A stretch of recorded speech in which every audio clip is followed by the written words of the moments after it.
बाजार की एक नुक्कड़ पे बरेलवी ब्रांड की मस्जिद थी, जिसकी पेशानी पर जामिया मस्जिद गौसिया रिजविया हनफी बरेलवी जली हरूफ में लिखा हुआ था। बाजार के बीचों बीच चौक में अहले हदीसियों की एक बड़ी और आलीशान मस्जिद थी, जिसके साथ एक मदरसा भी था। मस्जिद के मरकजी दरवाजे पर गोलाई की शक्ल में एक लोहे का बना बोर्ड लगा था, जिस पर जामिया मस्जिद व मदरसा अनवार तौहीद अहले हदीस तहरीर था। थोड़ा आगे जाकर एक जैली गली के अंदर एक अमाम बारगाह थी, जिसके सदर दरवाजे पर अमाम बारगाह अमाम रजा अलैहिस्सलाम कुंदा किया हुआ था, और बाजार के आखिरी सिरे पर बुलंद मीनारों वाली एक और बड़ी मस्जिद थी कि जिसका दरवाजा दूर से नजर आता था। इस मस्जिद के दरवाजे पर जामिया मस्जिद उमर रजी अल्लाह अन्हु हनफी देवबंदी मोटे हरूफ में लिखा गया था। बाजार की एक नुक्कड़ से आखिरी सिरे तक कम से कम 500 दुकानें थीं। किसी दुकान पर मगर बरेलवी जन्नत स्टोर, देवबंदी क्लॉथ हाउस, अहले हदीस गारमेंट्स, शिया हार्डवेयर हाउस नहीं लिखा हुआ था।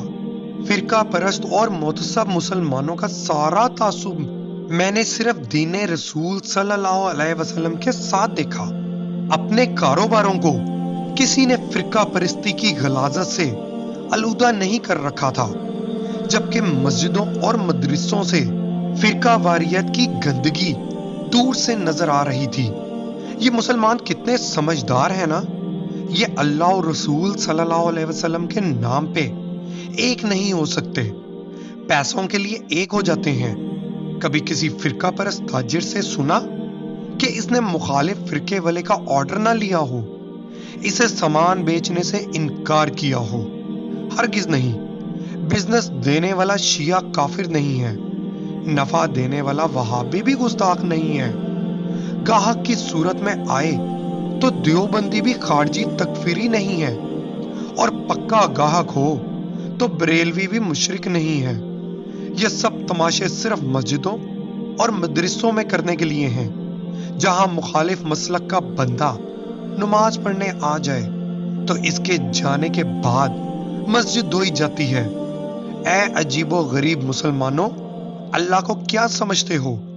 मस्जिद तो सिर्फ वही है जो नबी करीम सल्लल्लाहु अलैहि वसल्लम के तरीके पर मस्जिद नबवी के तर्ज पर बनी हो।